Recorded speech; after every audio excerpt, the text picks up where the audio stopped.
grant cycle. So that's why I'm here today, and Silvana and I are going to be tag teaming the presentation. I'm kind of paying attention here. I think Silvana and I are tag teaming, letting people in from the lobby. But also just a reminder, if Silvana didn't say it, make sure you're muted through the presentation. We don't have it automatically muted. We're trying to monitor the chat. It's only her and I, so be patient with us. It's kind of pulling double duty. Just real quick, I was with the State Fish and Wildlife Agency for about 27 years before joining the service in July of 2023, and I've been working on the multi-state program for that entire time. It's been incredible. I've met so many people throughout the country working on multi-state projects, and I absolutely love being here as a resource for all of you, whether you're applicants or recipients. So please reach out if you have any questions. If not during this webinar, Silvana and I are both accessible and willing to answer questions to help you through this process as an applicant. And if you are so lucky to receive a grant award, we will work with you very closely during the grant period of performance. So with that, I'll turn it back to Silvana. Thank you, Karen. Okay, what are we going to do today? So we're going to talk a little bit about the Multi-State Conservation Grant Program, just background, funding, where it comes from, and a few quick facts. And then we're going to focus more in the process. And then at the end, we're going to cover some question and answers. Okay. So what's the purpose for the Multi-State Conservation Grant Program? A lot of you are like veterans with this program that you have been applying for like last 20 years. Some of you here are new. So we are just going to go over this again. The purpose is to fund projects that address the regional or national priority needs of state fish and wildlife agencies and their partners that are beyond the scale, scope, and capabilities of a single state. So the key word here is multi-state. So we really pay attention to that part. How is it funded and how it started?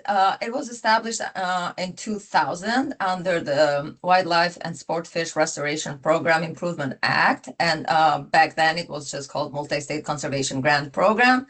And it funds up to $6 million and $3 million in wildlife restoration funds annually, and $3 million in sport fish restoration.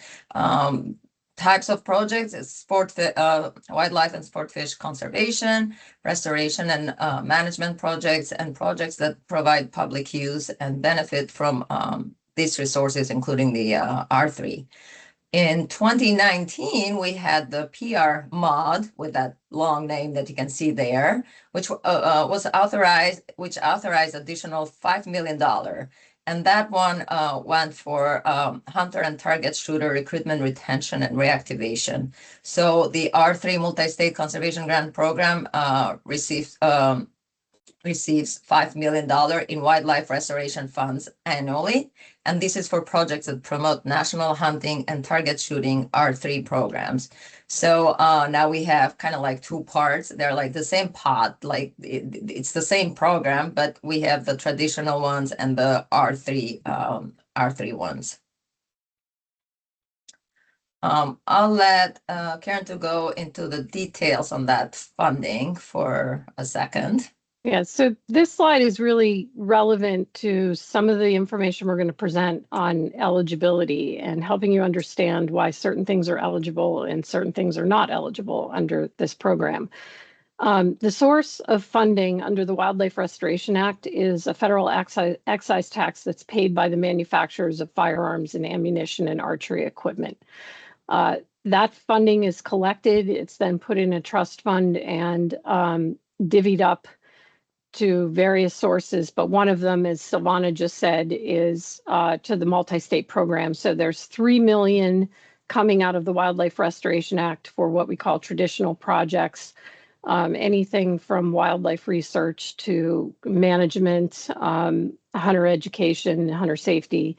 And then there's another $5 million coming out of wildlife restoration for a total of $8 from wildlife restoration, but that other 5 million is specifically for R3 programs supporting hunter and target shooting, recruitment, retention, and reactivation. Again, R3 is what that stands for. So there's 8 million coming from wildlife restoration, and then under Sportfish Restoration Act, we have a federal excise tax that we collect from manufacturers of fishing equipment. There is a small portion of the motorboat fuel tax, or I should say a portion of the fuel tax that it's attributed to motorboat use is also added to the fund, and import duties from tackle and boats. So there's only 3 million coming from sport fish. So 8 million from wildlife restoration, 3 million from sport fish. If you're interested in finding out more about these items that are taxed, you can go to partnerwithapayer.org. The information at the bottom, there is a booklet there, essentially a PDF document that will show you pictures of the items that are taxed. So if you want to educate yourself more on where this funding comes from and why, then you'll find it there. So go ahead, you can, I think, take over again, Silvana. Oh, no, I'm staying. Yeah, I'll stay with the slide. Sorry. Okay, so the multi-state program, again, the funding source comes out of those federal laws, wildlife restoration, sport fish restoration. The funding is directly administered by the U.S. Fish and Wildlife Service, but those laws also identify the Association of Fish and Wildlife Agencies as having a role in deciding or recommending how those funds are, how the multi-state funds are used. So what happens is annually, AFWA is developing strategic priorities. They consult with state fish and wildlife agencies, conservation partners, and the industries who are paying the excise tax to develop the annual strategic priorities.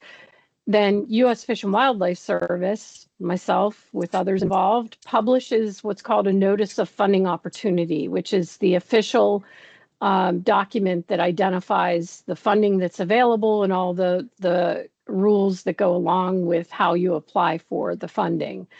AFWA also concurrently then puts out an announcement.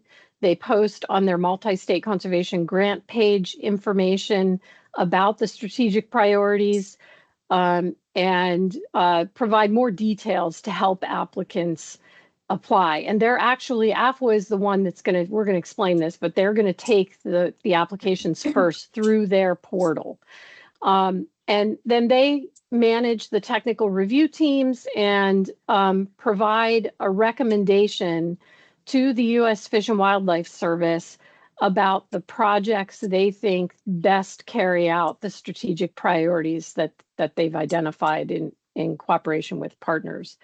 And then the U.S. Fish and Wildlife Service finally completes the review and approval of the grant applications. We issue the awards, and we stay with you day to day, managing and monitoring the grant awards. And I should say, between those last two boxes, when AFWA recommends to the service and the service actually issues an award, there can be projects that are dropped off the list if the U.S. Fish and Wildlife Service or the Department of the Interior determines that they just don't align well with the priorities of the service. So that's just something to keep in mind as we go forward. So really, the deal is not done until you have a notice of award in hand from the U.S. Fish and Wildlife Service, and we'll talk about that later on in the webinar. Now I think it's your turn, Silvana. So just a few quick facts on the multi-state grant program. Since the 2000, we have awarded about 700 grants. Approximately, we do award like 45 to 55 grants, although this number changes, depends on the funding available, depending on like budget requested by applicants. Sometimes it's like 40, sometimes it's 55. So we just kind of like 45 to 55, like a good number. For the traditional one, we just kind of like recommend to stay in that 50,000 to 350,000 budget. 350,000, it's really considered a little high. For the R3, between 100,000 and $1 million It's 100% federal funds. There is no matching required, although some applicants will include partnership funds, or they will just include funding that is not from the feds. The performance period is 1 year, January 1st through December 31st. Although with few exceptions, we do award multi-year funding grants as well, and I'll talk about that in the next slide. So we used to, when the program started, we used to award multi-year funding projects, like no limitations, no restrictions, no nothing. It came to the point where 1 year we didn't have any funding for the new cycle, so that became a bit of a problem because we had some priorities and needs, but we didn't have the funding. So that's where that stopped, and we decided we were going to do only 1 year. And then after the National Grants Committee discussed and saw the need that maybe some of the applicants might need multi-year funding because of certain criteria, then they decided to come up with criteria and have that as an option. It's not many proposals that are awarded multi-year funding. It's usually, I don't know, 2 or 3. We have to keep in mind that the national survey usually gets a lot of funding through the multi-state grant. It is funded through the multi-state grant program. And those first 3 years of the cycle of the national survey, it's about $2.3 to $2.4 million that goes to national survey, and that kind of lowers that amount of funding that is available. And based on the criteria that you're reading right now, and I'm not going to go through those, you can read them as I'm talking.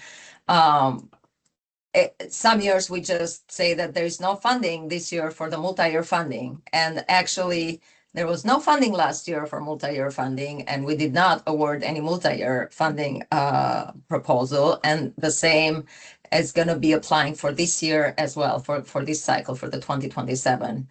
Starting 28 and 29, we'll be able to approve some multi-year funding proposals. What I'm saying is not that you cannot apply for a proposal or grant that extends more than 1 year, but you can only apply for the first year, and then you have to come back and reapply in the second year for the second year funding, and so on. But we'll talk more about that later as well. So here it is about the multi-year funding. Okay, what are the application requirements and process? Well, first we have to start with the resources for eligibility, costs, and the application content. Everything is in regulations, in the laws, in the acts, in the executive orders, you name it. So there's a lot going out there, and we try to keep track of that, and we try to let the applicants know when things change and what changes. So the first thing that you really have to pay attention is the notice of funding opportunity. We try to put a lot of details in that, a lot of information about the eligibility, the cost, the application requirements, and all that stuff. So really pay attention, look in the fine print everywhere. So it's all there. The second one, when you start writing that proposal, and if you have not dealt with multi-state grants before, and your accountant needs to put that budget together, 2 CFR 200, it's the next place where you go and look what's required and what is allowable. AFWA website, the Multi-State Conservation Grant Program website, has a lot of information about the whole process, the strategic priorities, the guidelines. It has all the templates you will need at the very last step to apply for these grants. And last is the link to the AFWA portal. That's where you all have that first phase, like where you apply for the first time. And there is no federal forms requested for that because we know how long it takes to put those federal forms together and get them signed and approved and all that. This first phase is simply just your proposal with a budget, letters of engagement if applicable, and we look through those, and the reviewers look through those, and those who make it through this phase, then they have to work a little bit harder with all the federal forms and SAM and grant solutions and all that is required for the final phase.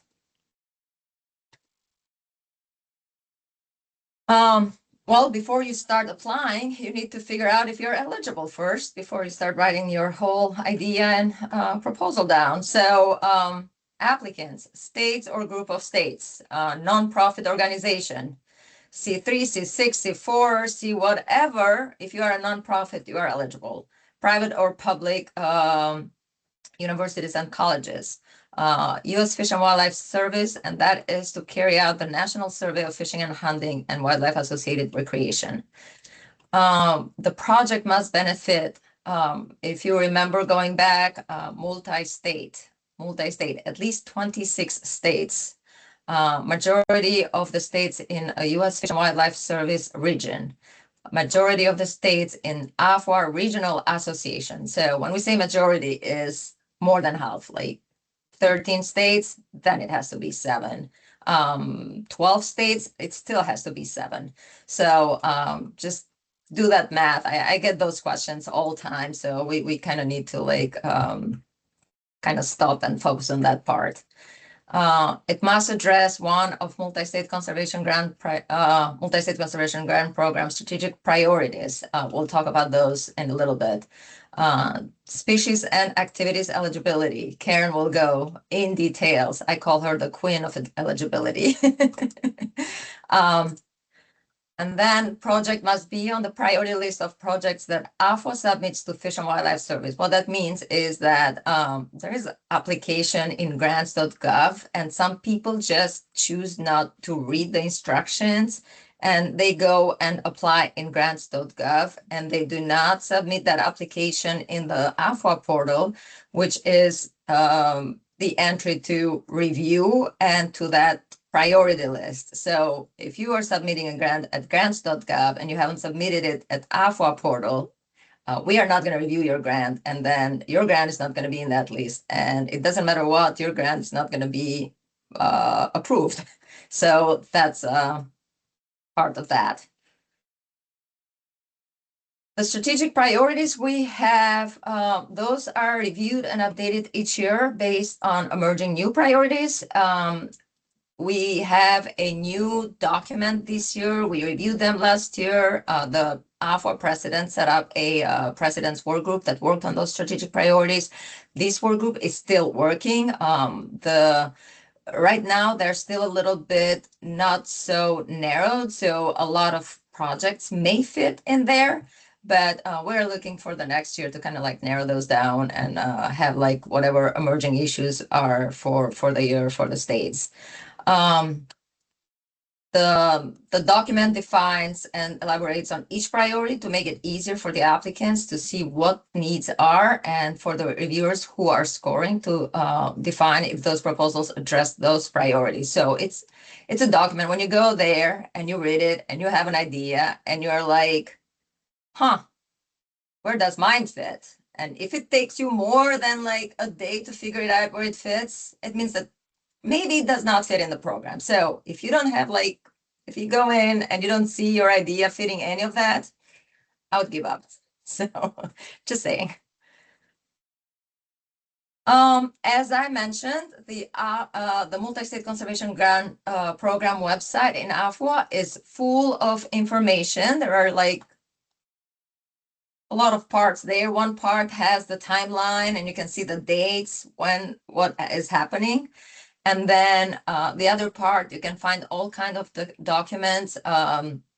There is the funding, the NOFO that you can click and read. And there is the criteria, the scoring criteria. I would like really focus on that one as well and read carefully. The priorities, guidelines, templates, as I mentioned, they're all there. If you go to the priorities and you click on that, you will open the document that is like, I don't remember how many pages it is. It's about 15 pages this year. So these are 4 main priorities. All of you except AFWA focus in the first 3. The fourth one is it's AFWA XCOM that submits and approves those proposals. So for you will be only like 3 priorities. So focus on those one. Each priority is kind of like defined, and it has examples of projects or ideas, what can be acceptable and all that stuff. So it's very detailed document, and it's well written actually. And we are going to Karen. Okay, the queen of eligibility. And actually, before I start on that, something that Silvana said, like give up after a day. We are here. We can help answer if you're really struggling with whether your idea falls within the strategic priority. We can help answer that, but we're not seeing your whole proposal. So if you're just throwing an idea around and then you put time in putting an application together, we cannot guarantee, just because we told you we think it might be eligible, that once we receive the proposal and see all the details, it might be a different story. So just use caution. It's really your responsibility ultimately to determine whether your project fits. We can help, but we can't guarantee. So starting with species eligibility, which is a basic requirement of the program, your proposed project, the purpose of your proposed project must address, if you're talking about wildlife restoration projects, research, management on the ground, those sorts of things that are dealing directly with like species management, the purpose can only focus on either wild birds and or mammals. So reptiles and amphibians aren't eligible. Insects are not eligible, just birds and mammals. Under sport fish restoration, sport fish are defined in regulation as aquatic gill-breathing vertebrates with paired fins having marine or freshwater recreation value. So no clams, no lobsters. We're just talking recreational sport fish, nothing commercial here either. The context matters. So there may be species that invertebrates, for example, insects or horseshoe crabs, that may be eligible if the project's need, purpose, and results and benefits are specifically intended to focus on how work on those otherwise ineligible species. You're doing that because you're trying to have a direct impact on the conservation of a wild bird, mammal, or sport fish that would be eligible, that is eligible. So we take a look at those very carefully, because we have seen applications where people want to do, say, a broad insect inventory, and they're trying to make the connection. Well, birds eat insects, so of course this is eligible. It doesn't work that way.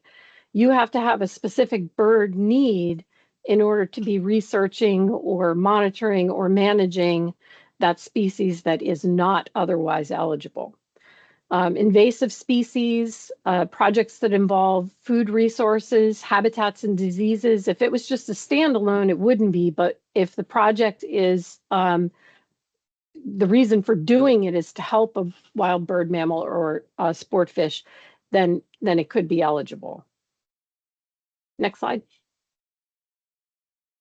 As far as the activities that are eligible, and I have a couple of slides on this, but sort of the overview perspective is that any activities, approaches that you're going to take that involve conservation, restoration, management, and enhancement of, again, birds, mammals, sport fish, and that provide for public use and benefit and access to those resources would be eligible. Now, that's very broadly stated. Some examples would be research on populations, research on contaminants or monitoring of contaminants, diseases, invasive species, understanding their distribution or impact on birds, mammals, or sport fish. Human dimension surveys, finding out about what the public thinks about how a specific bird, mammal, or sport fish is being managed. All of those training, all of those things are eligible. Database development, best practices that many states could be using to carry out conservation on the ground, those things are eligible. Under the R3, recruitment, retention, reactivation, you're looking at things like research on barriers to participation, attitudes about fishing, target shooting that may help factor into carrying out R3 programs, social media, mentoring, creating templates, conducting training courses that help staff carry out R3 programs or that help boost participation through, say, program development or conducting events. Although, admittedly, the latter, program development and events in particular, carrying those out on the ground is harder through multi-state because you have to demonstrate that minimum geographic benefit that Silvana covered. So the more than 26 states or more than 50% of the states in a service or AFWA region. Next slide. The one we get questions about quite a bit, education and outreach, and are those activities eligible? Well, as we would often say, it depends. But what we can tell you is eligible is educating hunters and archers in skills and knowledge. R3, the activities that are focused on recruitment, retention, reactivation of hunters or target shooters. In the case, again, I'm just talking about wildlife restoration right now. I'll get to sport fish in a second. Projects. So projects that inform, translate, or otherwise offer technical assistance to some targeted audience that helps state agencies carry out their accomplishments under a wildlife restoration project. So there are instances where maybe having the public or hunters or other users of wildlife management areas need to know about something that you're trying to do as a state agency to manage a certain wildlife population. If that's helpful in you achieving your eligible objectives, then education and outreach may be eligible. But general education, just wanting the public to know more generally about wildlife, even if it's generally about wild birds and mammals and generally about conservation, that is not eligible. Carrying out wildlife viewing activities is not eligible. You can survey those who participate or may participate in wildlife viewing activities. You can research those populations, but you cannot plan or carry out wildlife viewing activities under the Wildlife Restoration Act. Under the Sport Fish Restoration Act, there is more flexibility because of how the law is written. So what is eligible for outreach and education includes enhancing the public's understanding of wildlife resources and aquatic life, and of course, sport fishing and R3 and recruiting people into participating in fishing. Next slide.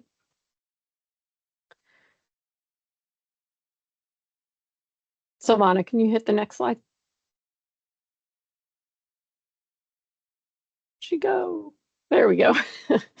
Okay, so I'm going to run down a list of things that are very clearly ineligible. This is not an exhaustive list. And again, when you start pulling pieces like species and purpose of the grant, and what you're actually trying to do to carry out your project, it oftentimes just depends. So these are helpful filters that keep you out of the no-go zone. Oops. Silvana, can you go back to that?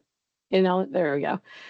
So first of all, public relations that promote the image of a state fish and wildlife agency or an organization is not eligible. You can do marketing and public relations to recruit people into hunting, fishing, target shooting, but you cannot say you just want the public to better understand what you do and who you are and to have a positive opinion of your agency or organization. That's not allowable. General, again, I went over conservation and education, so I won't address that again.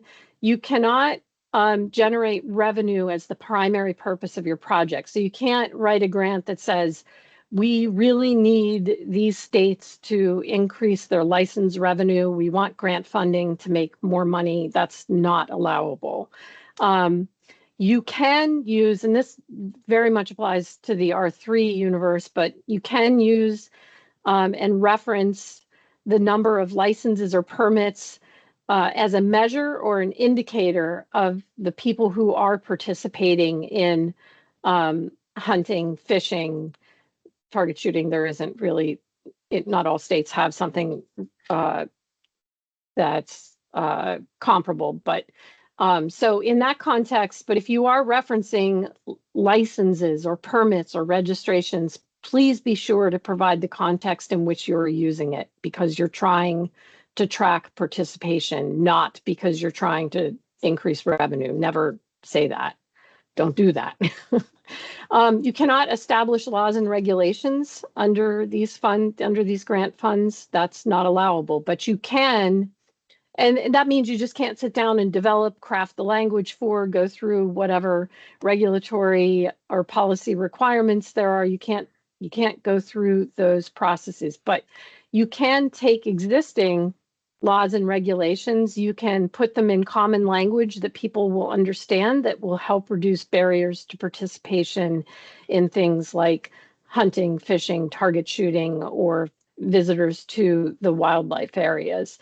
For those purposes. So if you want to increase their familiarity and make it easy for people to comply and not be frightened of laws and regulations, that would be eligible. Law enforcement activities out there, writing tickets or warrants, you can't conduct law enforcement activities under these grants. You can have law enforcement officers that are participating in R3 programs or teaching hunter education, but they can't be enforcing the law. You cannot promote opposition to regulated taking of fish or wildlife. And that's actually a statement that you have to submit as part of your application process, confirming that you will not be conducting those activities. You can't conduct general wildlife damage control. Sometimes wildlife management of certain species is necessary in order to help an eligible species. So it depends, but just generally wildlife damage control is not eligible.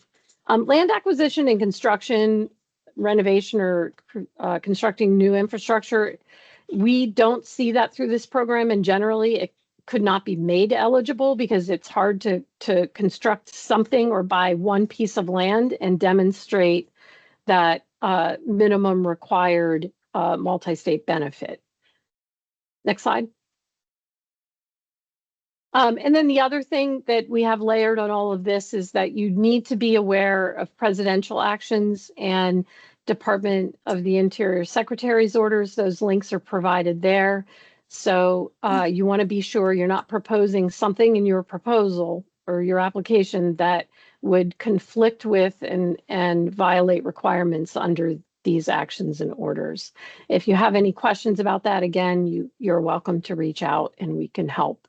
Things like DEI, demographic focus, just don't submit proposals that have that focus. But there are others, so you just need to be familiar with and think about. I can't imagine what everybody is conceiving to put in their application, so that really falls back on you as the applicant to cross-check your ideas with those orders and actions, and anything that's eligible or ineligible. Next slide. Oh, it's your turn, Silvana. That's me. Okay, the timeline for this cycle, and I'm sure you all have seen these dates in the AFA website when you went to look at the NOFO and the guidelines and priorities and all that stuff. But the most important, July 14, by 11:59 p.m., please submit those proposals. The application will close. So start earlier. I usually receive 3 or 4 proposal by like 2 or 3 weeks before the deadline, and then the last 2 days before the deadline, I receive all 100 of them. So don't wait till last minute, and then I don't want to see emails that say, hey, it's only 3 days and I don't have time to get that letter of engagement, or I don't have time to sign that thing, whatever. So start working on those proposals as soon as possible, and it makes it easier for us to start kind of reviewing for eligibility as well. Speaking of which, once your proposals are in AFWA portal, Fish and Wildlife Service, OCI, and AFWA start reviewing for eligibility. That's the first phase. Last year we had 26 out of 138 proposals ineligible. They did not end up in the reviewer's inbox because they were not eligible. If you have questions, is my proposal, my idea eligible?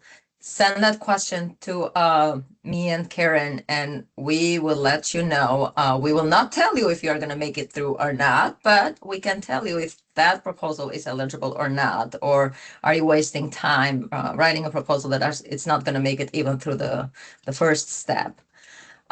During August, September, once AFWA and OCI are done with the review for eligibility, those proposals that are eligible are going to be moved to the technical review teams. The technical review teams is made up of state representatives, employees, industry, NGOs. We have staff from federal agencies, universities, whoever is eligible to be part of those review teams. So the expertise is there. They are like really, really helpful in the process. And I don't know what I would do without those review teams. Once the review teams are done with the review, we discuss those proposals, and we prepare a draft list of proposals, which goes to the National Grants Committee and OCI for another detailed review. And then in September, that list is approved during the AFWA business meeting by the majority of state directors. Usually, all of them vote pro for that list. We haven't had like that issue. So, and then in October, by October 1st, we have to send those the priority list to the Fish and Wildlife Service, and they start another detailed review, as Karen mentioned in the slide in the very beginning of the training. And also, we give the feedback on September 18. We send notifications to those who make it through that phase, and to those who don't make it to the final to the draft priority list. For those who don't make it, if you have questions why you didn't make it, if you plan on applying again, we are more than happy to give you feedback. And I hear from mostly of the applicants, and they receive the feedback. But please don't wait till like next year, right before the application process for the following cycle, because we do get kind of busy to get ready for the next cycle, and like you are not gonna get that feedback in time if you needed to write a new proposal. So as soon as possible is good, so we have enough time to put all those together. So those who make it through will get feedback as well, especially if we really need some major changes on those proposals. And we would suggest that you really go through that feedback, and make sure you address all what is requested by reviewers or grants committee or OCI, because OCI is going to look into detail in those proposals that you submit in grant solutions after they are updated. And if you do not address the issues, then I don't know, you have to take it with OCI there. And once OCI has reviewed and Fish and Wildlife Service has reviewed and approved those grants, then they start with the process of awarding the grants. I don't know if we need to talk about this now, but I think based on like the new changes with the 2 CFR 200, there's going to be a new layer of review added. Karen, you want to add anything on that or?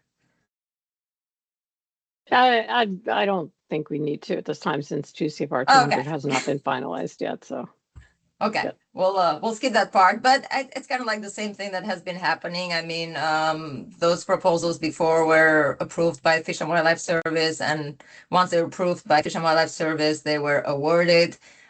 This year, the new administration added the new layer of DOI reviewing those as well, and so like might be that one layer might stay in the process. So, but we don't know yet what's going to happen. Yeah, well, right. So it will. So there will be an extended time period, and we're going to try as hard as we can. We did this year as soon as we got that word that they were all approved, or whichever ones were approved, we issued all of the awards within a couple of days. So, but they're just buckle in and know that if you make it that far, you still may have some waiting.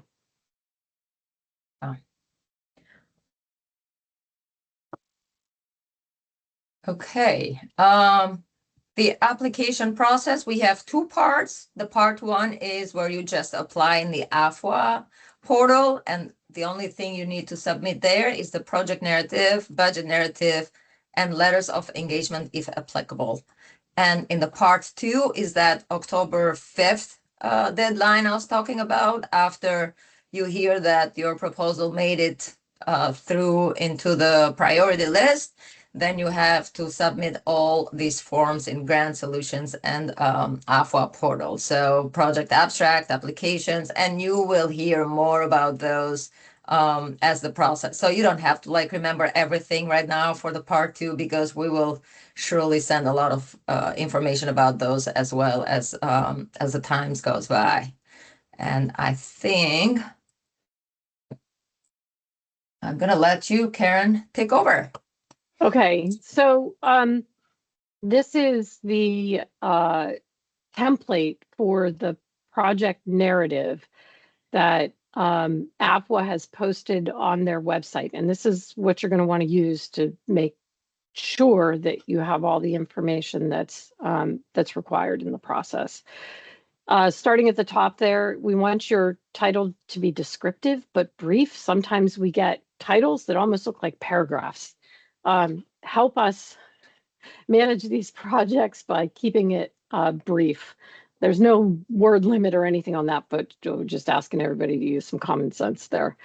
The recipient organization is the organization who is the official eligible applicant. Sometimes we have other names listed there too. No, we need to know who is going to be the legal recipient of an award if you receive an award. So be sure to put the right organization name in there.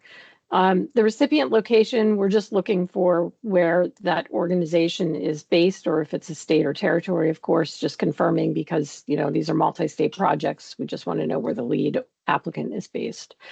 Your grant start date and end date. Right now, they're all, I think, Silvana, you have January 1st in there, as that's just everybody is starting January 1st, 2027. So that'll be updated on the template. I think this was from last year's slideshow. And then the end date would be December 31st, 2027, because I believe, as Silvana said, we're not going to be doing multi-year projects. So everybody should just be 1 year from January to December. The project abstract, I won't read through this whole thing, but I urge all of you to do that as you're putting your project together. This project statement, if you are awarded a grant, will be posted on usaspending.gov. There is a minimum character requirement, so don't exceed that. There is information that you need to include that's bulleted there, some basic information about your project. At the same time, these are also descriptions that the technical review teams may use when they're dealing with many different proposals, to be reminded about what your project purpose is and what it's focused on doing and what the deliverables are. So just keep that in mind. It's kind of serving multiple purposes. If you are fortunate enough to move on to the next phase and receive an award, this will get tightened up, and we will work with you to make sure it's something that can be posted on USA Spending. And I think the grant recipient contacts, that's going to be your primary principal investigator, and you're authorizing your official, which is sometimes the head of the organization. I mean, that's for you to decide, but we don't want your whole project team listed here. That will be somewhere else. We just want 2 names. Please include an email address. Sometimes we get phone numbers or just a location, physical location, but no email address. It states there what you need to provide to us. So just include it all, but most often we see people not providing email addresses, which makes it very difficult to communicate if we have to go search for that. Next slide. Eligibility information. There's a place on the project narrative template that where you're going to identify who you are as the applicant. So pick one of those as the eligible. I'm slowing down to look at this because, again, I apologize. This was from last year. The most up-to-date template is available on the website. So on there, you will see, for example, under C, public and private institutes of higher education. That was something that was added. Beneficiary information. In this section, you are going to include whoops, Savannah, you got something on your screen you're sharing, right? There you go. You're gonna identify who your project is benefiting. So while you're going to pick one of these categories, either your project benefits at least 26 states or more than 50 states in a region, if you look at the bottom where it says important and the orange arrow, you must, whoops, oh, you're giving me a live view, right? You must identify and describe how the project will benefit those states.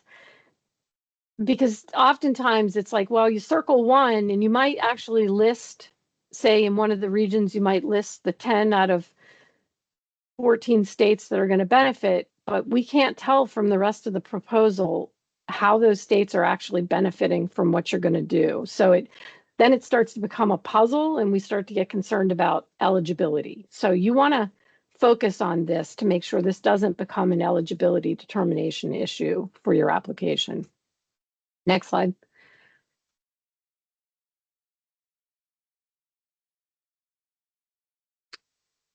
Okay, so there's a place for you to identify the strategic priority that you're addressing.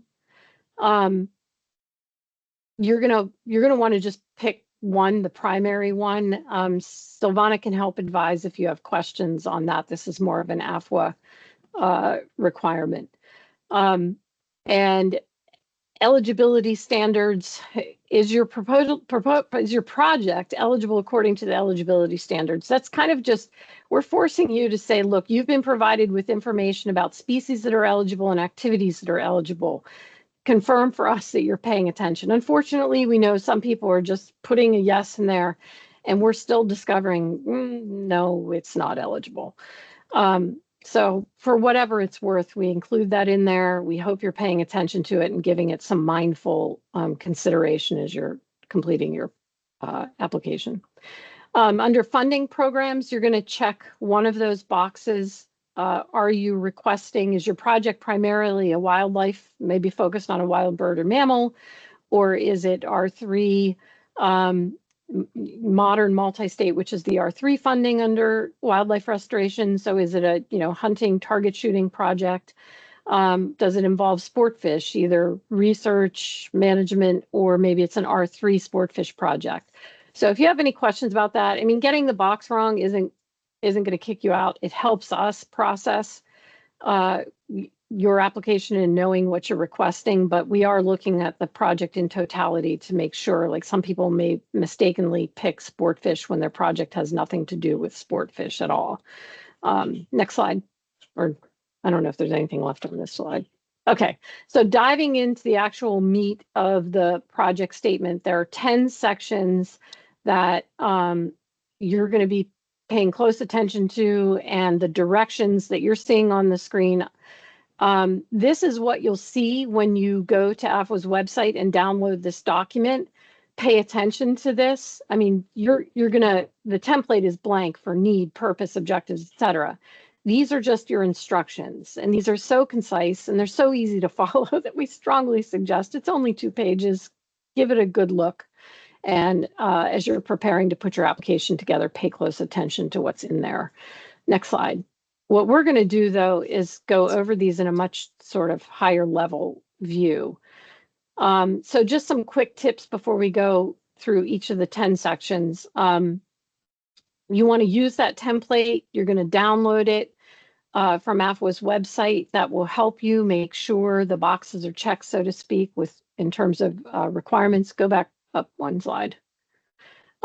Clarity is key. I can't stress this enough. The reviewers have a lot of proposals to review. You want to make yours clear and concise. You don't want them searching for information. You want to try to keep relevant information in each of the sections and not make somebody go search under results and benefits for information that should have been stated in the need, for example, or your purpose statement. The level of detail, again, you want to be concise, you want to provide sufficient detail, and we're going to talk about that, especially when it comes to describing your approach and your activities. But we need enough information that we can determine eligibility. We can assess whether the activities that you're proposing are appropriate and realistic for the time frame that you have. And you want your technical reviewers to look at the information you're providing and be able to apply appropriate scoring according to the scoring metrics. And if your proposal is selected for funding, we need sufficient detail to determine if there are going to be any issues under the National Environmental Policy Act, or NEPA, the Endangered Species Act, ESA, or the National Historic Preservation Act, the NHPA. Finally, again, scoring details. You want to use the scoring detail, the guide for scoring details that's provided in the AFWA guidance and the notice of funding opportunity. Cross-check when you're all done to make sure you've addressed everything so that the reviewers can easily find that information and think about how to score your proposal. And again, all of this is found on AFWA's Multistate website. So next slide, we'll go through the 10 sections in a similar format, just a high overview. Again, refer back to the instruction, 2-page instruction document for the details. So your needs statement needs to describe what the need, the challenge, or the opportunity is that you're addressing. Why is this project necessary? Why is it necessary now? Be concise. Describe how your project fulfills one or more of the strategic priorities. You can address more than one. In that top part of the template, you're going to pick out the primary one you're addressing. But here in the needs statement, you can elaborate a little bit more. You want to provide evidence and facts. Don't try to play on hyperbole and emotions. That doesn't help. From a technical review, we are literally trying to find out if your project is doable and if it follows accepted standards, whether they're scientific standards or marketing practices. So please just make sure you're focusing on the facts. And also in that needs section, don't start describing your objectives or how you're going to address the approach. That needs section is strictly for addressing the need. You'll have an opportunity to address objectives, your approach, your methods in other parts of the project statement. We do also want a project state or a purpose statement. This is a very brief, like 1, maybe 2 sentences, and that is it, not a paragraph. This just helps us do that quick check. What is this project doing again? It's almost like it provides more information than the title, but less information than the needs and other parts of the proposal. So literally you can just say this, the purpose of this project is to, and just finish that sentence. And there's some suggestions there for how you might do that in one sentence. For your objectives, you can have one or more objectives. You're not required to have more than one. But when you do the objectives, again, like the purpose statement, it's very concise. You're not getting into how you're going to carry out that objective. You're just stating what you're going to do. The example here is conduct archery social marketing campaigns in at least 8 states within the Southeast AFWA region by December 31st, 2026. You want it to be realistic. Don't embellish on numbers that you're trying to achieve because you think it'll give you a competitive edge. The reviewers can see through that, and then they may deem your project unrealistic if you're shooting too high. In your approach section, so you're going to write an approach section for each one of your objectives if you have more than one objective. And that's where you're going to get into the details of what you're going to do, how you're going to do it, where you're going to do it, which is important, especially if you're talking about field projects. And we have to ultimately do a compliance review with things like the ESA or NEPA. When you're going to do it, same reason. It's important to know the states or the dates within which you're going to be, aside from your overall project as 1 year, there may be specific activities that only occur during certain times of your project period. And who's going to be conducting those activities? Is it your organization? Is it a state agency? Is it contractors, or is it subrecipients? Identify who's involved. And again, include sufficient details so that we can do a compliance review if your project's recommended for funding. Well, it's even needed before then because the review team's going to want to know how realistic if it is. Next slide. So that's 4 sections. Now, the 5th section, results and benefits. This is where you can elaborate a little bit on your intended results, expected benefits and outcomes, if the need that you've proposed is improved or resolved through the objectives and the approach that you're taking. So you want to couch this in terms of the fish and wildlife resources that are going to benefit or the users that are going to benefit. You can address economy or society benefits, but do not make those your primary objectives. Again, this is about fish and wildlife and public access to those resources. I didn't mention this during ineligibility, but this is not about human health. It's not about social circumstances. It's not about economy. We're really focusing on the fish and wildlife resources here first, but you can address those in the sort of the ancillary results and benefits of your project, just so long as they're not the purpose of your project. You also want to address what's the anticipated useful life of the results or the deliverables that you're producing. Sometimes projects, databases are often a good example where somebody's proposing a database, but there is no way to maintain it after the project's done. So the viability of the project in those cases, not just databases, but other projects as well, the feasibility and viability beyond the project end date is something that the technical review teams will take into consideration. Deliverables. We want you to specifically list your deliverables in a sentence or two. Don't bury them in paragraphs. This is the quick glance we want to see after all you've said and done. What is it exactly you're producing and what is it you're going to be sharing? So keep that in mind. Again, follow the guidance that's provided in the documents available at AFWA's website. Section 7 of the project statement, the timeline. This is where, again, in sort of a bullet or a list or a table format or an actual timeline format, you're just going to lay out quick glance, easy reference here when the major milestones are going to happen. It helps, again, demonstrate and reinforce that your project is feasible within the grant period proposed. Yeah, again, you just have multiple formats. There's no required format. Your goal is making this easier on the reviewers, but providing sufficient detail so that they understand what's going on and when. Next slide. So we have sections 8, 9, and 10, monitoring. This section really is just focused on making you think about how you're going to track the project's progress within the timeline proposed. These are one-year projects. This isn't something that you can propose to do and then wait until, the 9th or 10th month to start the work. So you should demonstrate that you have a process for managing your project and keeping it on track and communicating when things may not be going as planned if it's awarded with us, the U.S. Fish and Wildlife Service. Evaluation, we're trying to get a sense here for how you'll assess the effectiveness of your project, your outputs and your deliverables in achieving project outcomes. So whether it's you're producing best management practices for some sort of wildlife or sport fish monitoring, or whether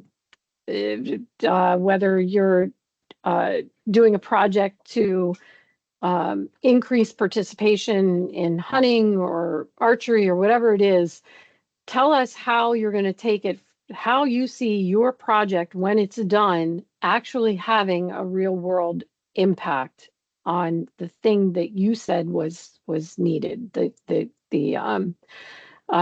ultimately what you're trying to have an impact on. And then finally, key personnel qualifications. This is where you're going to list not everybody in the universe who might be involved, but your project team. Who are the people that are contributing to making this project successful? We don't want CVs. We don't want resumes. We want a brief description that talks about what their role is, what their relevant experience is. And we're using that. The technical review team really is using that to understand your project's readiness. Do you have the right expertise pulled together to carry out what you've proposed? So that's the gist of the project statement and the overview of required content. Next slide. I feel like I need a break. Budget information. Okay, so you have your project narrative. We talked about that. Now you're going to have a corresponding budget narrative and budget tables that talk about the costs associated with your project. And again, the helpful tips, we want you to use the template that's provided on AFWA's website. That will help keep you focused and will help you address the information that the reviewers are looking for, either through eligibility or through the technical review process. You want to, again, consult AFWA's grant proposal guidelines that has very detailed instructions on what is required under each budget category description. As Silvana mentioned earlier, you're going to want to, and the NOFO does the same thing. You can use both of those, but they both reinforce the same level of information that's needed.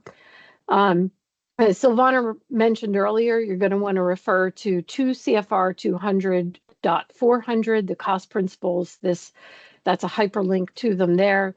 The cost principles address all federal assistance. So it doesn't matter what program, federal program, grant program it is. These are rules that apply to all federal grant programs, and the cost principles are the same across the board. And we don't have them written specifically for multi-state. We defer to the 2 CFR 200, except when you're paying for activities that are specifically not eligible under the program or species that are not eligible under the program. But generally, those cost principles are helpful. They're easy to follow, easy to review. If you're used to dealing with federal grants, then you're probably already very familiar with 2 CFR 200.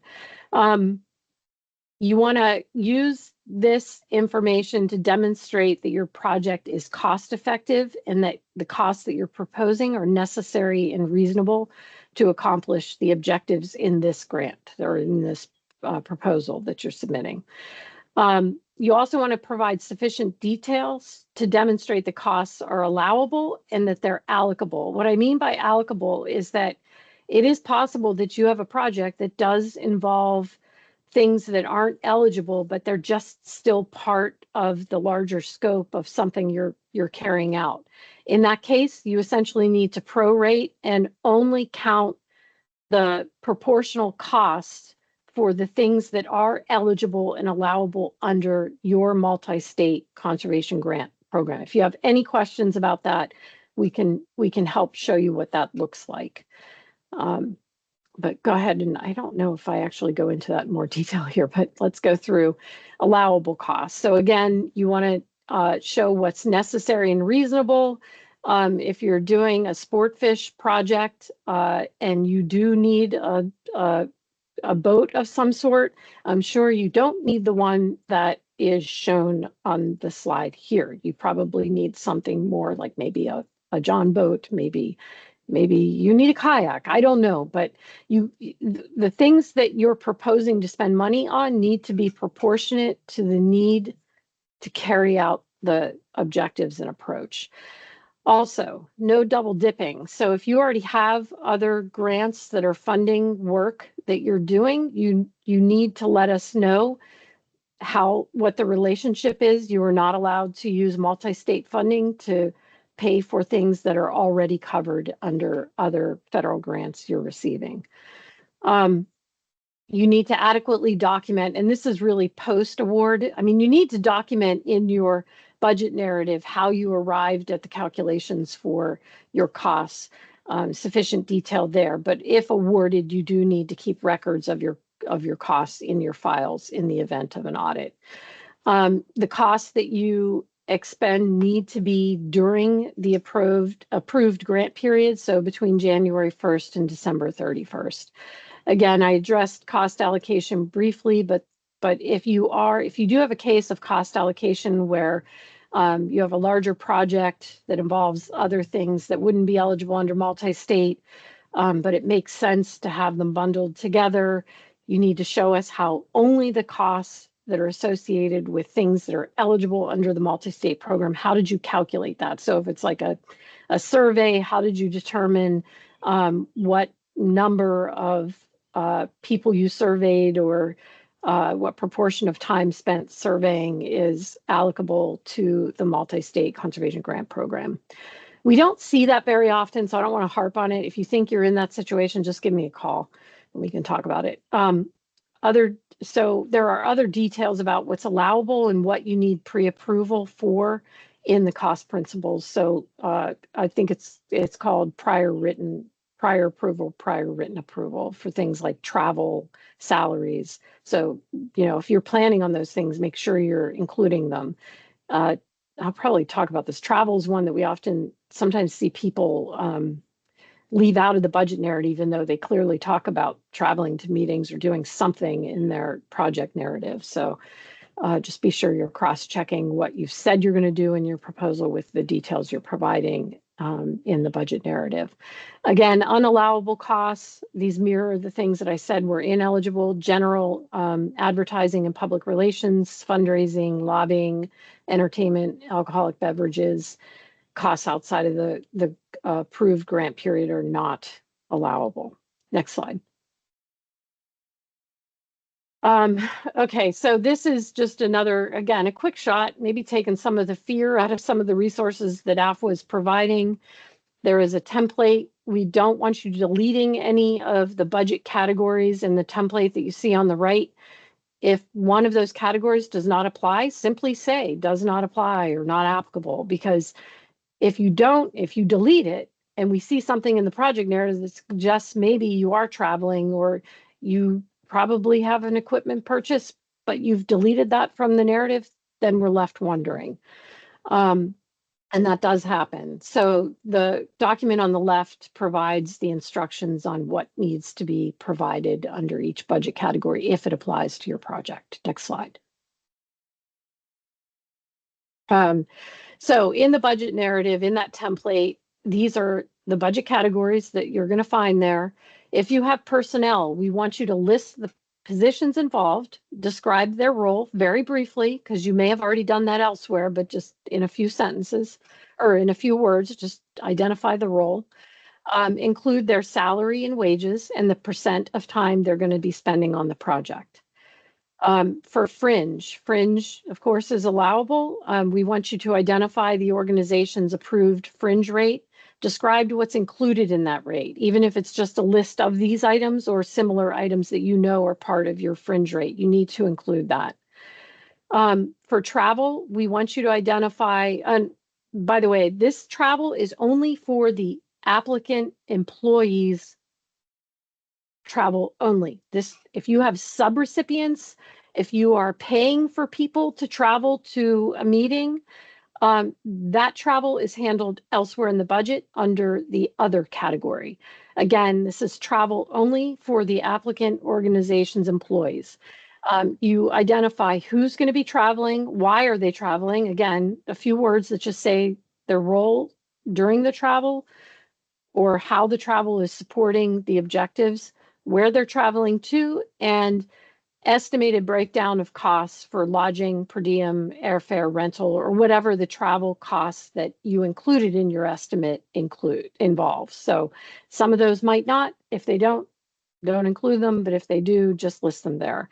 And you don't have to do a precise, these are estimates, it's a budget, but we just need to know how you arrived at your travel estimate budget.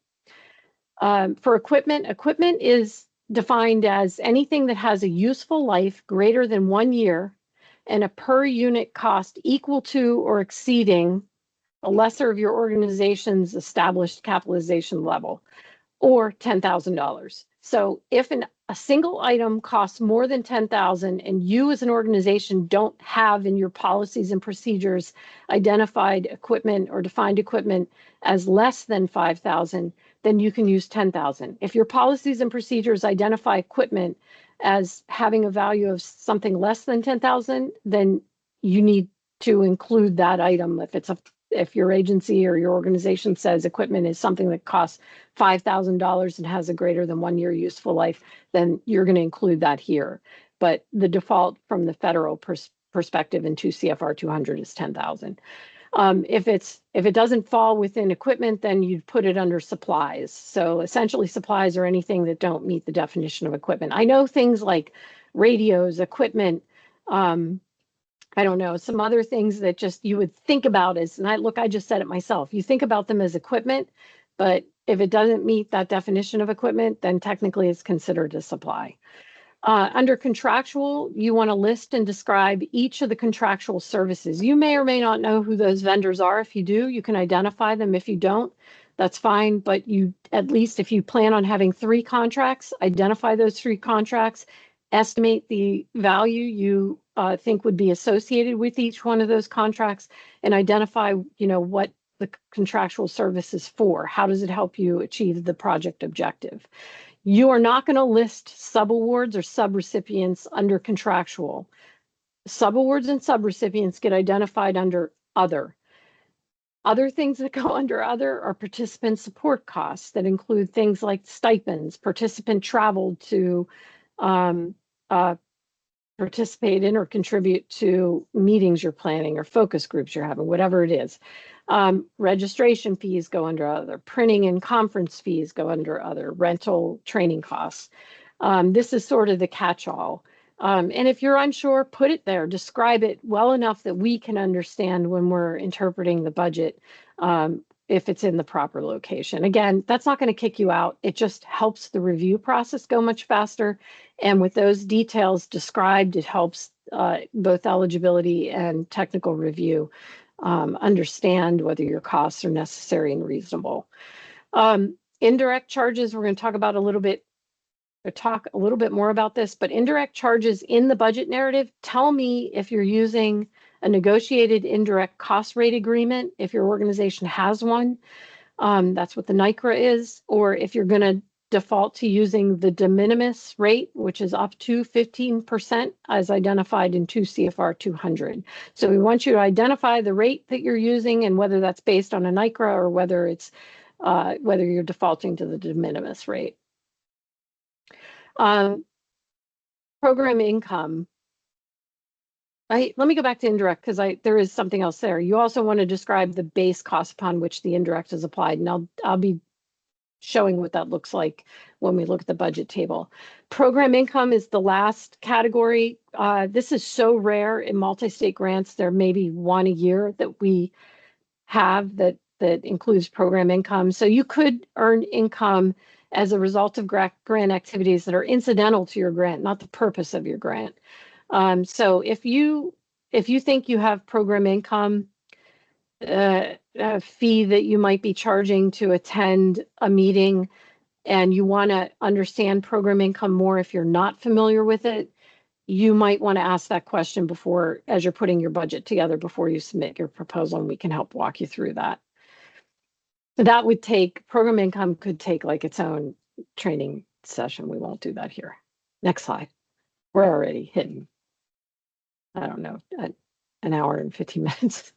I did mention contractor versus subrecipient determination because this is one of the biggest mistakes I think that applicants make on their proposals. And it's important and it matters for calculating your budget, but it also matters from a sort of a legal and compliance perspective.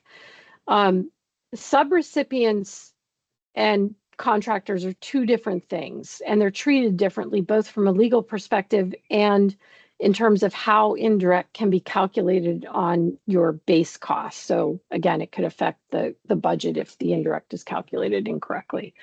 A contractor is someone you're hiring out there. They have a certain set of skills. Their skills or their services or what they provide are available to many vendors for any number of reasons. When you engage with a contractor, they may or may not know you have a grant, nor do they probably care. They're not involved with your project. They're just providing you with a good or service you need to accomplish your project objectives. Where the money comes from is probably of no concern to them as long as they get paid. And they're not subject to the terms and conditions of your notice of award if you receive a grant. On the other hand, if you are working with someone who you are paying to be involved with your project, to be engaged in decision making, who are carrying out the project objectives, some project objectives or all of them, and their performance is measured on whether they achieve the project objectives listed in your grant, then you're looking at a subaward. And those subrecipients are responsible for carrying out the purpose of the project or a portion of the purpose of the project, and they are accountable, and the terms and conditions of the award apply to them as well as they apply to you. It's just that you're responsible for holding them accountable. We, the federal government, is responsible for holding you accountable. Next slide. And you're going to want to document this. And just as an FYI, you have responsibilities after the grant is awarded to do these 5 steps. I'm not going to go through all of them because it only applies if you're actually awarded, but you need to be mindful of this if you're proposing to do something that's going to involve a partner as a subaward or subrecipient in your grant. So these are your legal requirements.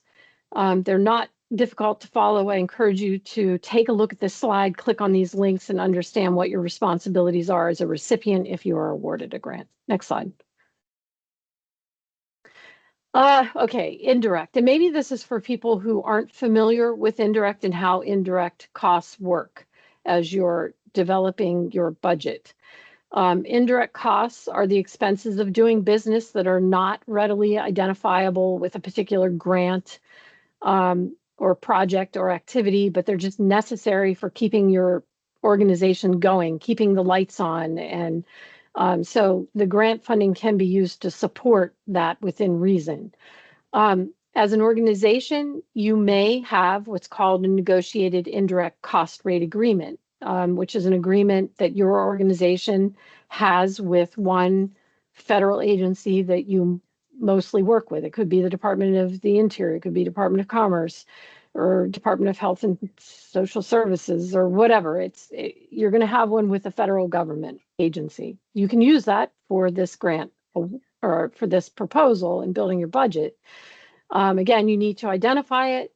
It will, the NICRA, the Negotiated Cost Rate Agreement, will identify your approved rate. So that's the rate we're going to be looking for on your NICRA.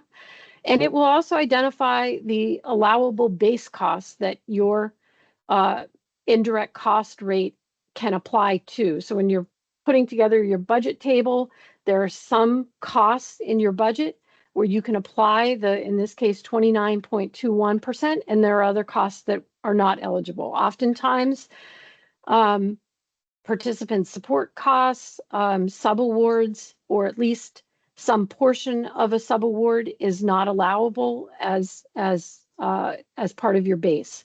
And we'll talk about that here in a second. But if you do not have a NICRA, if your organization does, if you have a NICRA, you must use it. If you do not have a NICRA, you can use the de minimis rate under 2 CFR 200, which is up to 15%. It doesn't have to be per 15%. You can use something less than 15%. And that is applied to a base cost list that is identified in 2 CFR 200, referred to as modified total direct costs. And sometimes I think NICRAs also reference modified total direct costs. And if you want to know what that is and you don't have your NICRA or you're using de minimis, under 2 CFR 200, it's like modified total direct costs includes salaries, fringe benefits, travel supplies, contractual services, and up to the first 50,000 of each subaward. So if you have 3 subawards and they're each 100,000, you can only apply that 29.21% in this case to 50,000 for each of those $300,000 subawards. MTDC excludes equipment, so you can't apply the indirect to equipment, capital expenditures, which we don't see in this, tuition remission, participant support costs, and again, the portion of each subaward over 50,000. Next slide. So on the left is an example of what the budget table template on AFWA's website looks like. That column in the middle is where you're going to enter your budget numbers. So that's what you plan on spending. But if you'll notice at the bottom, above total expenses, there's the indirect cost of the example was 29.21%. Could you go back up, Solana? So the column on the right where it says base costs included in indirect calculation, this is kind of a worksheet that shows us what direct costs you use to calculate the indirect amount entered under the middle column under indirect costs. So you do your math on the right and you carry that 13,172 over to the middle column. Now we can see that you appropriately applied the base that you described as eligible under your NICRA, and we can see what your total expenses are. So we strongly encourage you to use this. I think we even had, I don't know if we showed, we had an Excel spreadsheet that kind of had formulas set up that you could use to do this. And then at the bottom of the template, we just ask that you show us of your total expenses, how much were you planning to request under sport fish restoration, traditional wildlife, or R3 wildlife restoration. Next slide. And then this is just another example, same thing, but in this example, we're using the de minimis rate. In this case, the example used 15%. Again, you don't have to use it. And the base costs that are defined or identified in 2 CFR 200 under modified total direct costs. So I won't go through this whole thing, but again, it's just an example that demonstrates how the table looks as you're filling it out and showing your math for how you calculated indirect. Next slide. Oh, I am done now. All you, Savannah. You are. Time for a break. I'll let you monitor the questions and whoever is trying to join as well. So letters of engagement, lots of questions about those, a lot of confusion as well. We'll just go about through this for a bit. So if your project relies on engagement of states for activities needed to achieve your objectives, data sharing, database development, interviews, not required, but strongly encouraged in this case. And letters should demonstrate that these states are willing and able to participate in these activities. So why are we starting letters of engagement? We started that last year, it came as a request from the president's task force. A lot of the directors started like complaining because the applicants were writing projects and they were saying, we're going to go and involve Wyoming and Idaho and I don't know, Alabama. And they would put that in their proposal and they would get the proposal through. And then they would go to the state and say, hey, look, we got the money to spend with your state. So let's do this.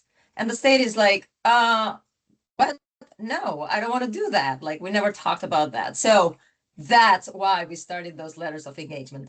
If you all are like going and mentioning in your proposal that you are going to benefit 7 states out of 13, and you are going to name all those states that are going to be part of your proposal, we are going to look for letters of engagement because we really need to know that those states are engaging with you. And if 1 or 2 of those states are dropping from the proposal, your proposal becomes ineligible because you are not benefiting anymore more than half of the regional states. So that's one of the reasons. The other reason is that we had a bunch of dashboards built, data dashboards, and they came with like ideas that all 50 states are going to give us data, and we are going to build this cool dashboard, and we're going to go there and get all these numbers and all these graphs, and we're going to like figure out what it's needed and how we do it. Well, guess what? The states were not ready to give that data away, and the states didn't have staff capacity to give that data away. So that's another thing. As I mentioned, we have technical review teams. Technical review teams have a lot of state stuff in there.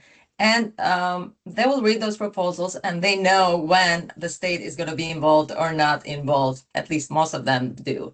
So really just use your thinking. Like, you can say that will benefit majority of states. And I don't know yet which ones, but I know it's going to be 7 states out of 13. That's going to be hard to ask you for a letter of engagement, but then we will leave it to the judgment of the reviewers and what the reviewers think. So that's, I don't know what to tell you in this case. So they might say, we don't have any letters of engagement.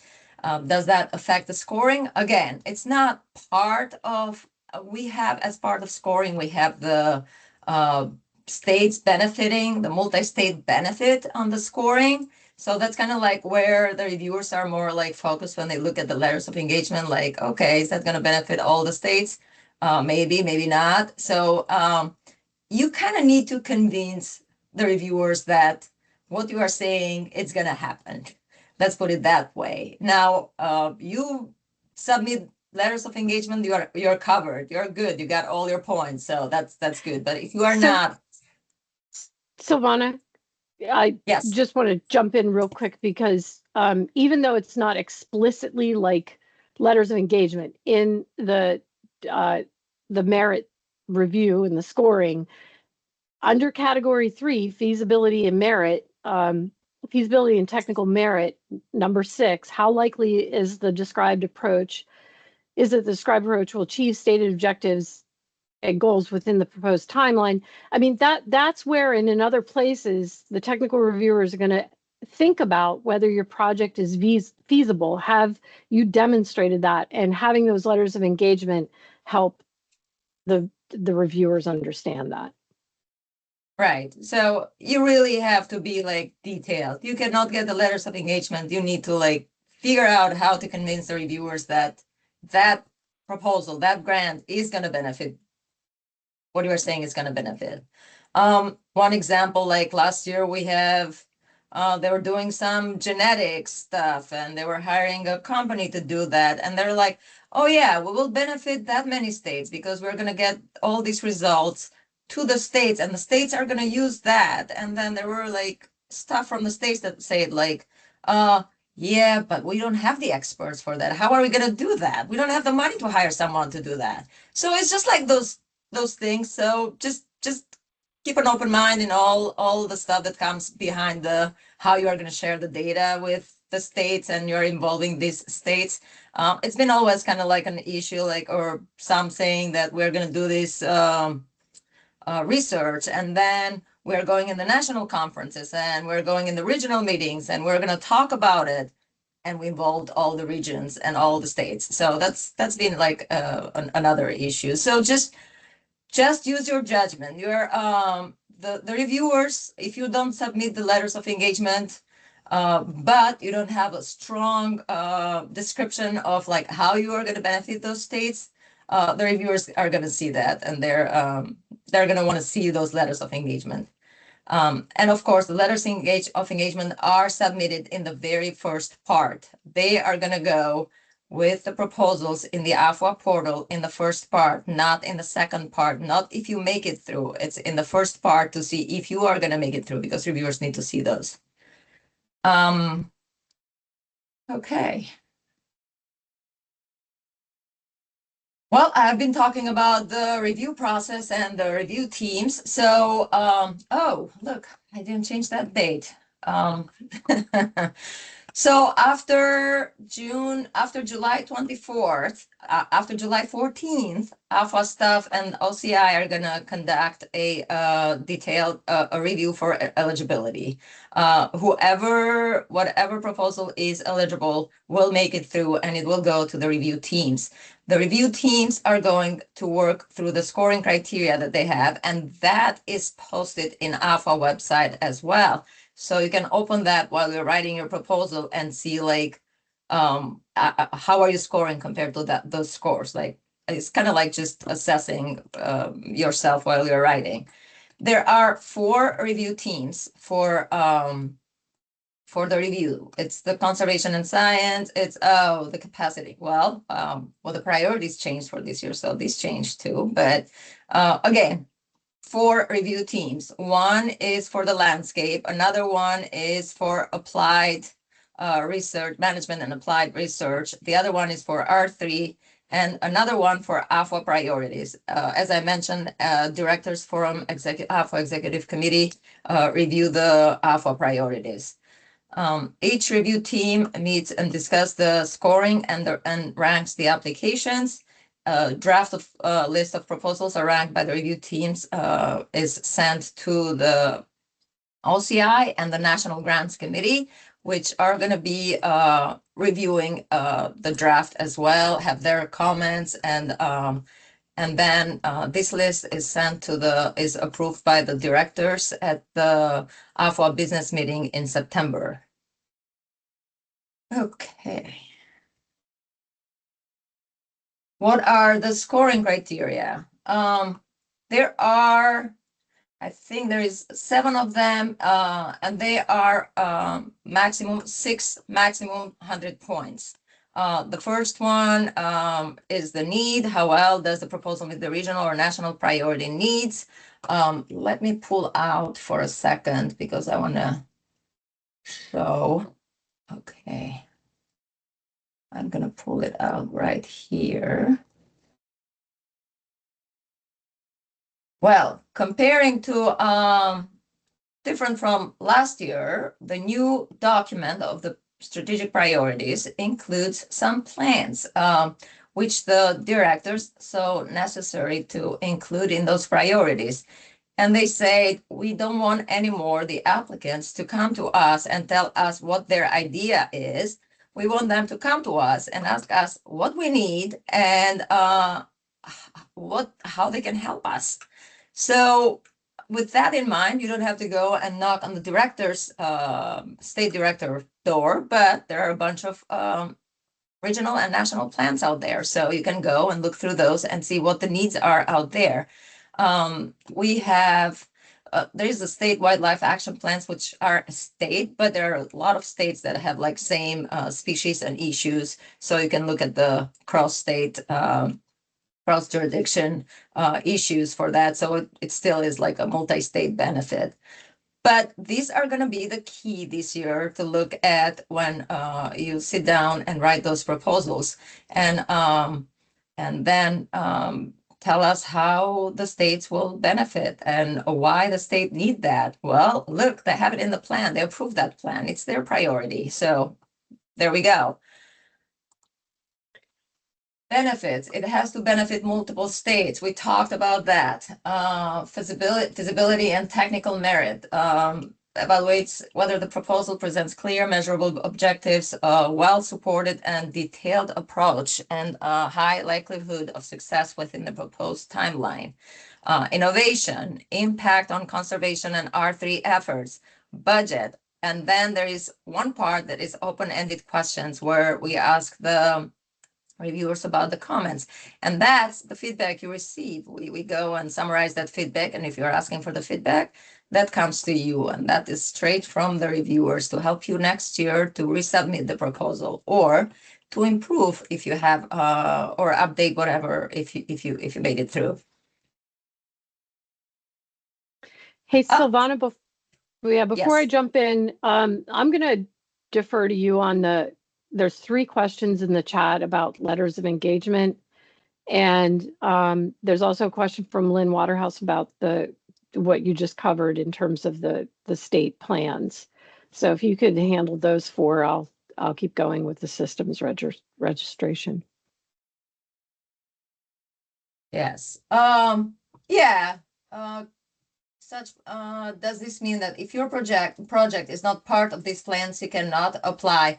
You can apply, but I don't know how the scoring will go with that part, which is the need and priority and all that. So I am not sure, Lynn.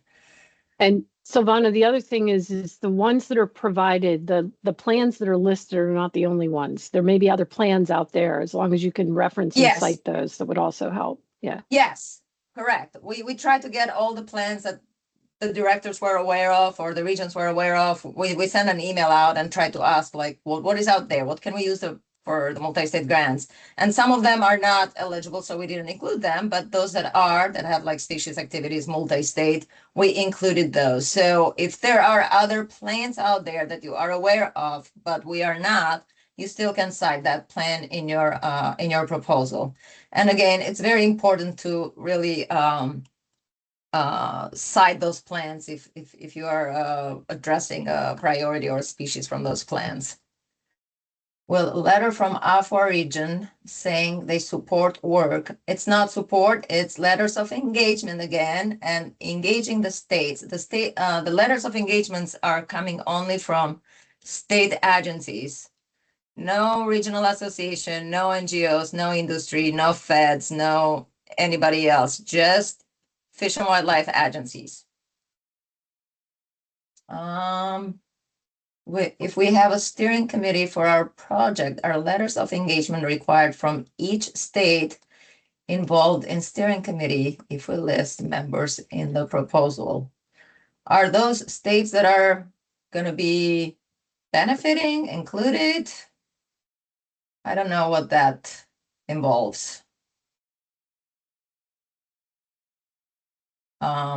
Kelly? Yeah, so those are folks that will be reviewing some of the project products and like advising along the way. But I wasn't sure whether letters of engagement are required if we're just listing that they've committed to be involved. Yeah, if there are like benefiting states and their engagement is required, again, I mean, as I mentioned, it's just like if you cannot get letters of engagement, it's kind of like convincing how these states are benefiting or how are they going to get engaged or involved.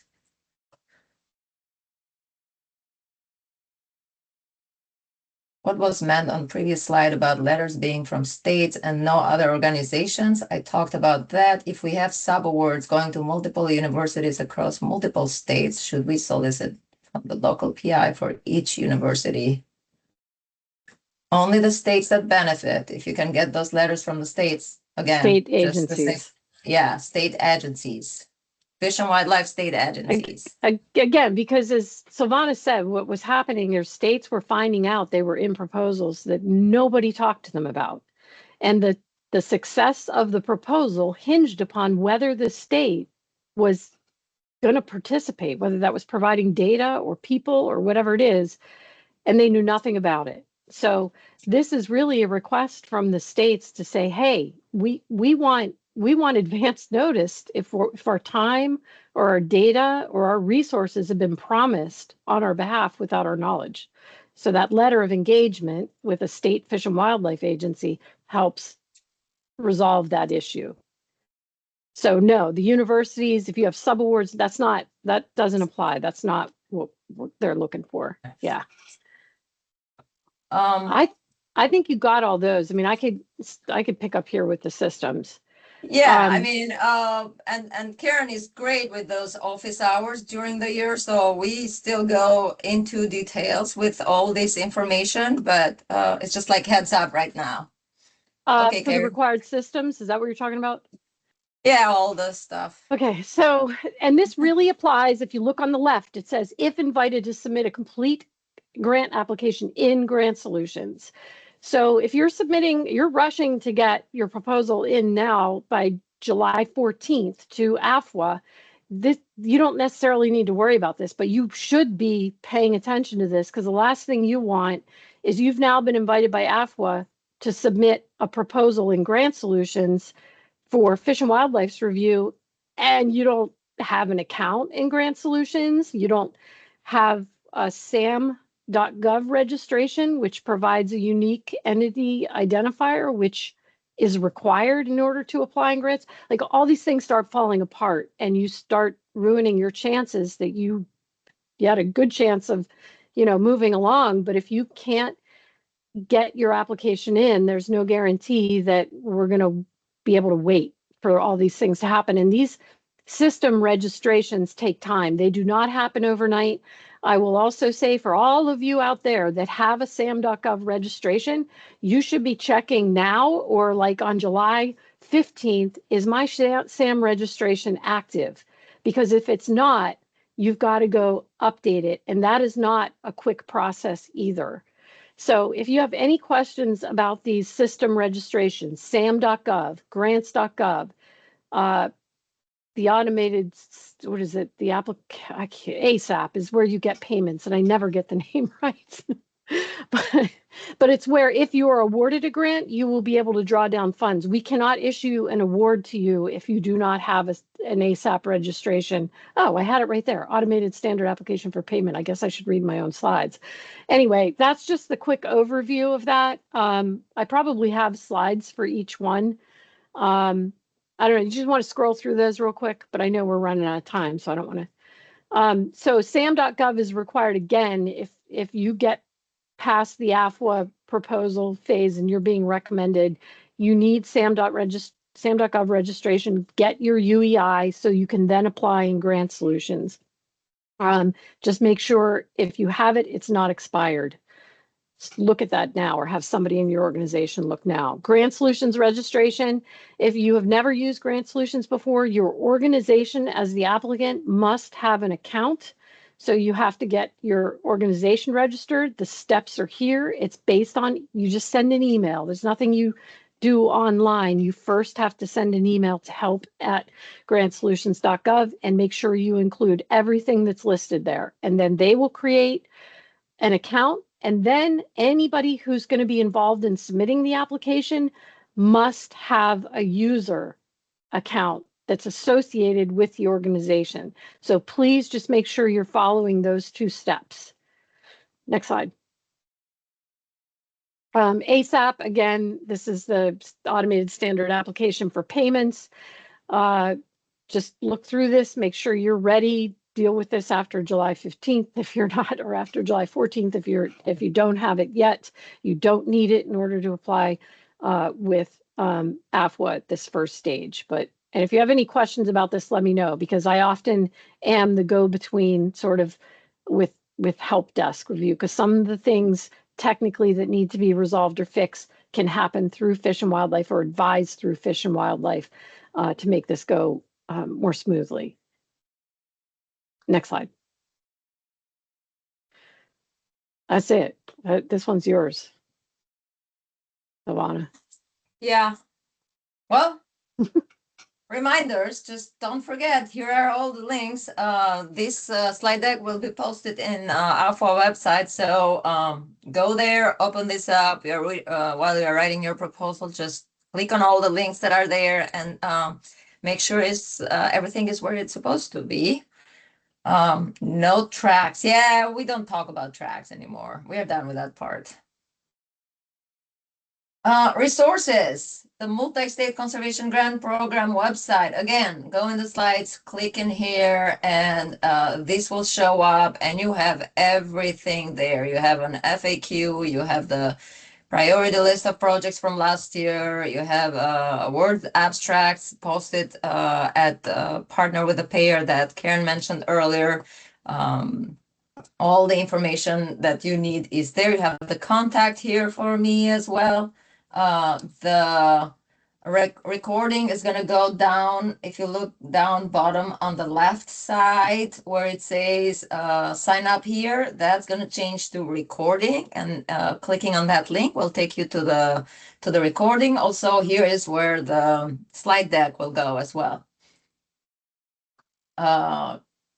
Multi-State Conservation Grant Program database. We have over 650 grants in there since 2000 that Multi-State Grants Program started. There is a lot of information of all the grants that have been awarded since then. I don't think we have a lot of reports yet on the last couple years, but before 2022-ish, 3-ish, we have a lot of information. This is very, very helpful for those that are applying for the first time or even for the 20th time to figure out what's been done and what needs to be done. And if that idea is already there, you can see how it was done and what needs updating. It's very useful for the reviewers. They go there and search the applicants. They search the grants that you applied 2 or 3 years ago and what happened there and how that went. So it's been a really, really helpful website with a lot of traffic. So use this wise as well. You can do a research by organization, by year. You can put keywords there as well. We added that as well there. And you can find any information you want about that proposal or grant that was awarded. The Partner with a Payer is another site where you can go and find the abstracts. Karen, are the other years there as well, or? It's only the last two. Yeah, it's only the last 2 years. Okay. So, right, they may not have results and reports up yet because they haven't been. Those grants have not been closed out yet. Okay, just wanted to make sure. Yeah, so the abstracts are there. And you want information and you have still questions after this, me and Karen are pretty responsive. We receive those emails and we try to respond back to you. You can put both of us on the email. You can put only one of us. We still kind of like consult with each other and make sure that we get the best answers to you. Oh, the fun questions. So these questions were put in the registration form. So do you remember in the beginning I said we will have a test? We're going to go a little bit different about this. Who would like to ask question number 1? How would you recommend showing evidence of the need for the project coming from state agencies in our proposal? Anyone has an answer for this from what we talked about? Raise your hand. Come on, somebody show off. Oh my gosh, no one has been listening. Oh, Jocelyn, yes. Hi. Hello. I suppose you could probably leverage your letter of engagement for that purpose, at least to some extent, maybe. That's one way, yes. What else? We got some in the chat. Oh, the chat. Looks like we're covered. We Letters of are. engagement, strategic plans, AFWA priorities and strategic plans. Gold star for everybody that answered. Awesome. So I hope we answered that question. Do multi-state grants support research on fisheries ecology, or is it only for social science-oriented projects? Tell me yes or no.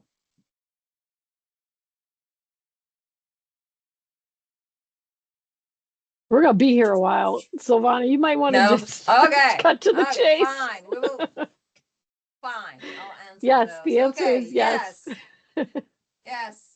Yes. Oh, gold star. Yes, if in strategic plans. Yes. Do multi-state grants support research on I just answered that. Where does it say that projects cannot address food insecurity? That was feedback from a previous proposal. Well, we went through eligibility and we talked about what is eligible. We do not talk, and we brought some examples of what is not eligible, but we really don't talk about what is not eligible because it's a lot out there in the world. Silvana, let me address this. The issue is we went over what was eligible and what's ineligible. We're not going to cover every single thing that's ineligible because the list would be massively long. But again, as I mentioned earlier, health, human health issues, food insecurity, social science issues that are not related to how we manage fish and wildlife or access to hunting, fishing, target shooting, those things just aren't eligible. They're just not part of the scope of this project. There are other grant programs, I'm sure, out there that would address food insecurity, but this is not one of them. Okay, what type of conservation activities qualify for these grant funds? We talked about them. We mentioned those activities over and over in multiple slides, and Karen mentioned those during the eligible activities and all that stuff. So I'm not going over that again. Are Alaska relevant issues considered as a single state issues? Well, Alaska is its own region, so it's considered a region. So if you have a proposal that only address Alaska issues, you are still eligible. It benefits a region, so you're good. Eligibility, benefit more than 26 states. Could it be a regional project with national implications? I don't know what that question really means. If it is the idea that it's going to benefit a region, you're still eligible. If it's an idea that it's going to benefit one or two states, but has a national or regional implication, if you show us that that is true, then yeah, I mean, you're okay. As we say, that eligibility, the beneficiary point is really, it's always been a issue here. So, and it requires explanation. So if that's the case, you're going to want to clearly explain how you think working with just a limited number of states actually benefits greater than 26 states. What proportion of proposals are funded? Usually 25 to 30% of proposals. Again, it depends on how many are submitted and depends on the budgets. How much can be used to purchase equipment? Well, Karen talked about what is considered equipment, like 10,000, more than 1 year, all that, what those conditions are. But we don't have a really cap on how much you can use $1 million and you can apply for that. But are you going to get that grant if it's only $500,000 available? No, you're not. So just use your common sense. The other thing is necessary and reasonable. So if it's necessary and reasonable and you can make that case, there's not a dollar amount cap, but everything is judged based on that. And, and the technical review team thinking, is this a project that's cost effective and will accomplish what they're proposing and only support what they're proposing to do? More information on the multi-year proposals versus the likelihood of being able to apply for and obtain additional years of funding would be helpful. As I mentioned, in the multi-year, you can have multi-year proposals. We are talking about multi-year funding. That's the issue. You can say that my proposal is going to last 3 years and my first year is going to cost that, and I'm going to come back next year and apply for the second year. And that's fine. You're still considered a single year proposal and you can come back and apply. Now, are you warranted that you are going to receive funding for the second year because you got the first year? No, you are not. You really need to have strong evidence that proposal went well and more funding is needed for a second phase and all that stuff that comes and Silvana, I I need to jump in here because we've had this issue before. You, in that case, what Silvana is describing, you are still in your application a 1-year project. It's just you are describing that you may come back in future years. But we have seen people do this and then explain their whole 3-year project, and we couldn't tell what they were actually doing in year 1 versus what they would come back for in year 2 and reapply and ask for a different, maybe complementary or the next stage or next phase scope of work in the following year. So you, if you're doing that, it's still a 1-year project, 1-year funding, and you can mention the bigger idea, but be clear about what you're planning to do in that year that you're applying for. Yeah. So if you are applying for multi-year funding and it's the year where we are gonna award multi-year funding, you have to be detailed in the budget and objectives for each year. If you are applying for 1 year, but your proposal lasts 3 years and you're going to come back, we do not need that information for other years. We need only the first year, and you say, we'll be back. So in just a few words. We are hoping to conduct a project that would involve that data requests from all 50 states. Do we need letters of support from all agencies, or would a subset suffice? Oh, well, we talked about that, how it goes with all data and stuff. You just need enough information to convince the reviewers that you're going to get that data. But what the past has shown us, we've never been able to get data from all 50 states. So good luck. Would it be possible to go over examples of kind of proposals that are typically funded and some examples of projects that would not be strong fit for this RFP? No, it's not possible. You have the link for the Multistate Conservation Grant Program database. There are 460 grants there. You can download them and you can have them in the Excel sheet and you can look through them. What was awarded and what did they do? So there's the answer. Well, and what's not a good fit is something that's not eligible, that's not addressing the state agency's needs. Yeah, so. And all that. Yeah, it's a big question.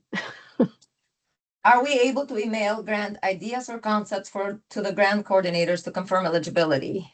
Yes, we will be able to tell you if you send an abstract or an idea, we will be able to tell you if it's eligible or if you're just wasting your time. We are not going to be able to tell you if it's a strong proposal or if it's going to make it or not. So yes, feel free to email those abstracts to us. Can letters of engagement from agency be submitted at later steps of the application process? No. And are letters of engagement also needed from potential federal fish and wildlife agencies? No. Did we get any other new questions? Yep, there's one. Yeah. Do we get notified on September 18 or with the feedback due on the 5th, or is there not a date we will receive acceptance rejection? Acceptance rejection is coming out September 18th. And if you get acceptance, it's not that you will have to rewrite that proposal from the beginning, because if you had to rewrite that proposal from the beginning, you wouldn't make it.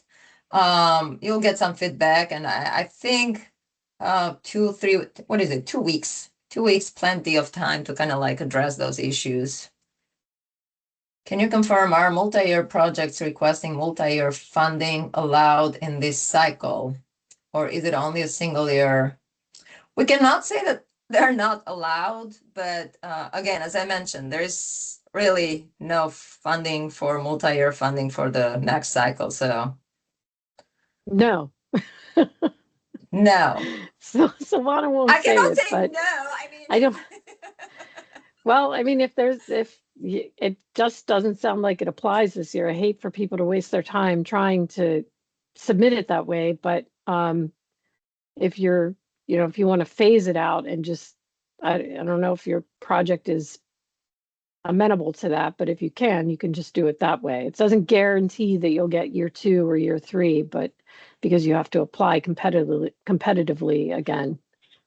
Yeah, so the thing is that if your proposal needs to be 3 years or 2 years, and you cannot apply for more than 1 year, you really need to write down a backup plan if, like, what happens if in the second year multi-state grants are not gonna work for you. So is that first year gonna go to waste? Do you have a backup plan for another funding options or whatever? So it's just really, you really need to be careful about those proposals. Okay, any more questions? Did we forget any up here? I think we answered all of them. Should we outline in-kind costs that are provided by our institutions? Karen, I'm going to pass that to you. I'm sorry, where was that or what? It's in the chat, just came in. Should we outline in-kind costs Oh. that are provided by our institutions? Partnership funding and all that stuff. Yeah, so technically you should be including any costs that are associated with making your project possible. So if you're only asking for so much money to do certain activities in your proposal, but you're also talking about activities that are going to be done by your organization or by partners, without which the project wouldn't be possible, yeah, you may want to outline those costs so we can see what's contributing, and it helps us understand the feasibility. But there's no match required, but it does help to understand, what the grant funds will be used for versus other activities that are supporting the project. So if I can't really state it more clearly than that, it helps to have a specific example, I think. But if you want to follow up with me and we can talk it through, I can explain it. If you have questions, call Karen.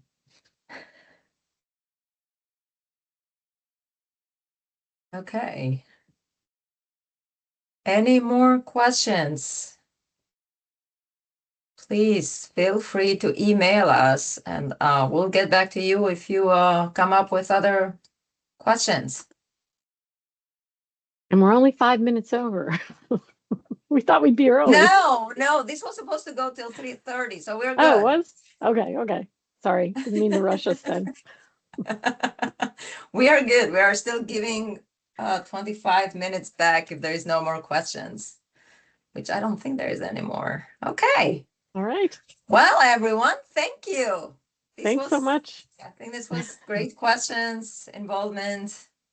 I hope you all are less confused, not more confused that you were before coming in here.